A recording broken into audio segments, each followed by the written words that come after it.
In the beginning, there was Mad Dog, Vincent Lopez, standing in front of me, fresh out of jail, his head shaved, in the Mermaid Room of the Upstage Club in Asbury Park.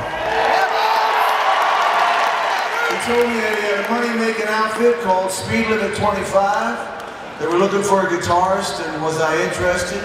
I was broke, so I was.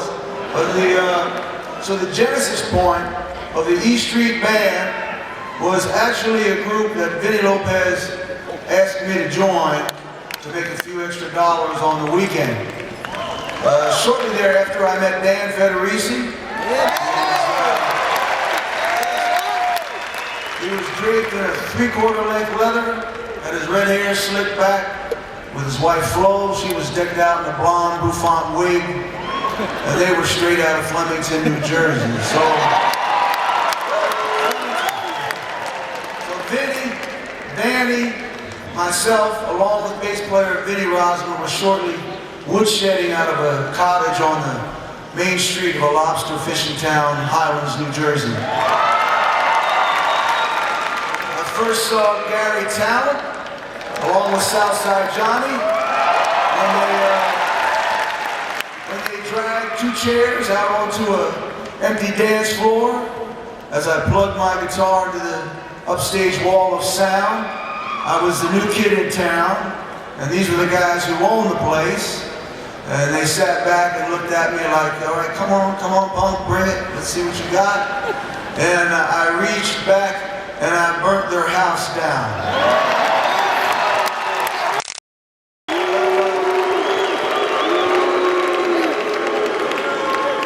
Gary Talent's great bass playing and his Southern gentleman's presence has anchored my band for 40 years. Thank you, Gary. Then one night, I wandered in the upstage and I was dumbstruck by a baby-faced 16-year-old David Sancious. Davey was very, very unusual. He was a young black man who in 1968, Asbury Park, which was not a peaceful place, he crossed the tracks in search of musical adventure, and he blessed us with his talent and his love. He was my roomie in the early 2 guys to $1 motel room years of the E Street Band. He was good, kept his socks clean. Vinny was carrying around a snake around his neck at that time, so I lucked out with Davey as my roommate. And Davey's the only member of the group who ever actually lived on E Street.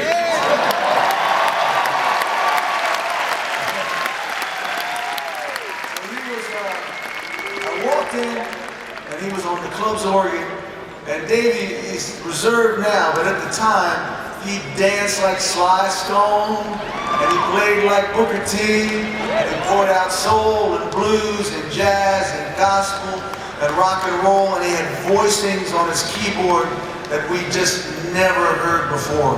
It was just so full of soul and so beautiful. Davey, we love you, and we still miss you so, you know. But predating all of this was Steve Van Zandt.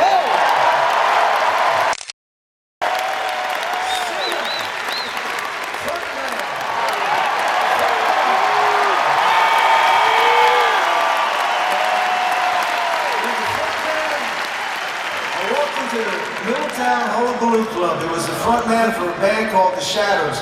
He had on a tie that went from here down to his feet. And all I remember is he was singing the Turtles' Happy Together. And during a break at the Hullabaloo Club in New Jersey, he played 55 minutes on and 5 minutes off. And if there was a fight, you had to rush back on stage and start playing again.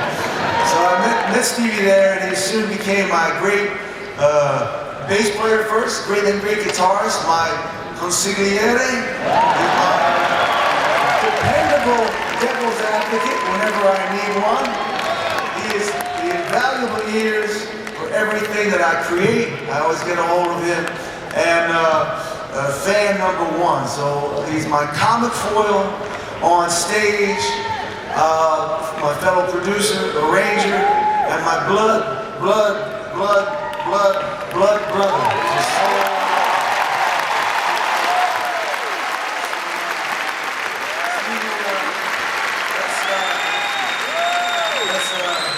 Let's keep rolling for as many lives as they'll give us. All right? Years and bands went by. Child, Steel Mill, the Bruce Springsteen band. They were all some combo of the above-mentioned gang. Then I scored a solo recording contract with Columbia Records, and I argued to get to choose my recording sidemen, which was a misnomer in this case, if there ever was one. So I chose my band, my great friends, and we finally landed on E Street, a rare rock and roll hybrid of solo artistry and a true rock and roll band. But one big thing was missing.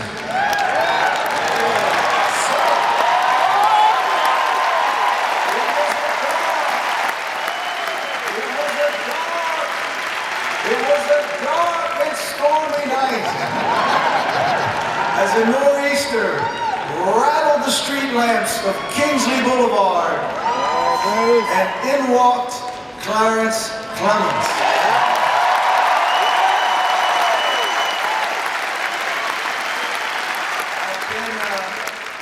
I've been enthralled by the sax sounds of King Curtis and Junior Walker, and have searched for years for a great rock and roll saxophonist. And that night Clarence walked towards the stage, and he rose, towering to my right on the Prince's tiny stage about the size of this podium. And then he unleashed the force of nature that was the sound and the soul of the big man. Oh yeah! That moment, I knew that my life had changed. Miss you. Love you, big man.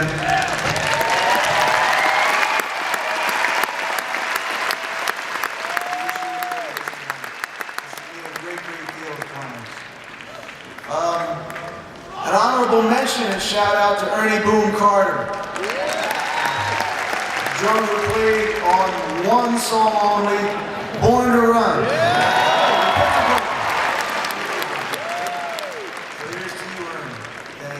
Thank you, of course, Max Weinberg, Roy Bittan, answered the ad in the Village Voice, and they beat out 60 other drummers and keyboardists for the job. It was the indefatigable, almost dangerously dedicated Mighty Max Weinberg and the fabulous fine fingers of Professor Roy Bittan. They refined and they defined the sound of the E Street Band that remains our calling card around the world to this day. Thank you, Roy. Thank you. And our professional hitman.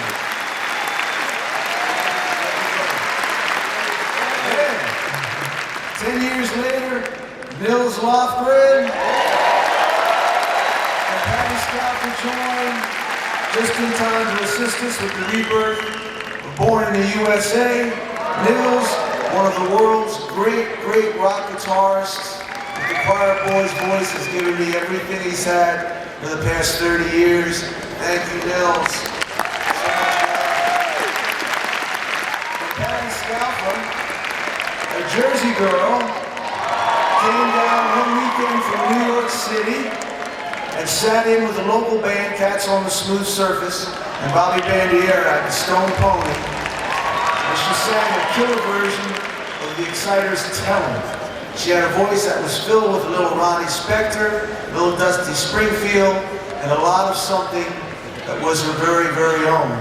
After she was done, I walked up, I introduced myself to her at the back bar, we grabbed a couple of stools, and we sat there for the next hour or 30 years or so.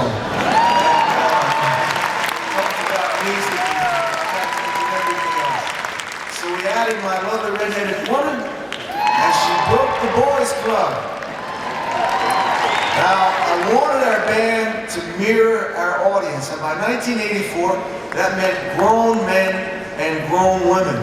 But her entrance freaked us out so much that the opening night of the Born in the USA tour, I asked her to come into my dressing room and to see what she was going to wear. You know? So, and she had on kind of just a slightly feminine t-shirt, and I stood there and kind of sweating.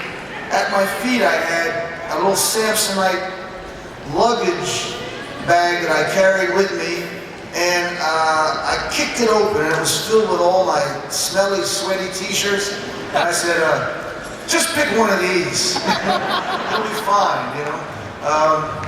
She's not wearing one tonight. So, but anyway, Patti, I love you. Thank you for your beautiful voice. Changed my band and my life.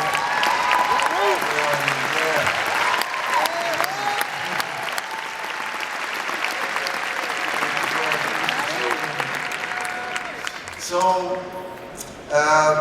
real bands are made primarily from the neighborhood, from a real time and a real place that exists for a little while and then changes and is gone forever. They're made from the same circumstances, the same needs, the same hungers, culture, from the same need of a love to cover over hurt. They're forged in the search for something more promising than what you were born into. These are the elements, the tools, and these are the people who built a place called East Street. East Street was a dance, was an idea, was a wish, was a refuge, was a home, was a destination, was a gutter dream, and finally, it was a band. We struggled together, and sometimes we struggled with one another. We bathed in the glory and often the heartbreaking confusion of our rewards together. We enjoyed health, and we've suffered illness and aging and death together. We took care of one another when trouble knocked, and we hurt one another in big and small ways. But in the end, we kept faith with each other. And one thing is for certain, as I've said before in reference to Clarence Clemens, I told a story with the East Street Band that was and is bigger than I ever could have told on my own. And I believe that settles that question. For that is the hallmark of a rock and roll band. The narrative you tell together is bigger than any one of you could have told on your own. That's the Rolling Stones, that's the Sex Pistols, that's Bob Marley and the Wailers, that's James Brown and his famous Flames, that's Neil Young and Crazy Horse. So I thank you, my beautiful men and women of East Street. You made me dream and love bigger than I ever could have without you. And tonight I stand here with just one regret, and that's that Danny and Clarence aren't here with us tonight.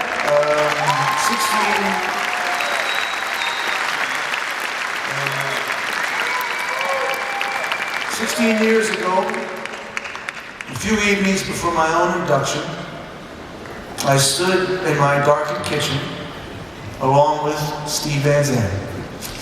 Steve was just returning to the band after a 15-year hiatus, and he was petitioning me to push the Hall of Fame to induct all of us together.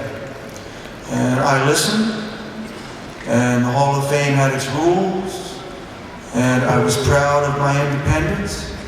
We hadn't played together in 10 years. We were somewhat estranged. We were just taking the first small steps of reforming. We didn't know what the future would bring. And perhaps the shadow of some of the old grudges still held some sway. It was a conundrum, because we'd never been quite fish nor foul. And Steve was quiet, but persistent. And at the end of our conversation, he just said, yeah, I understand. But Bruce Springsteen and the E Street Band, that's the legend.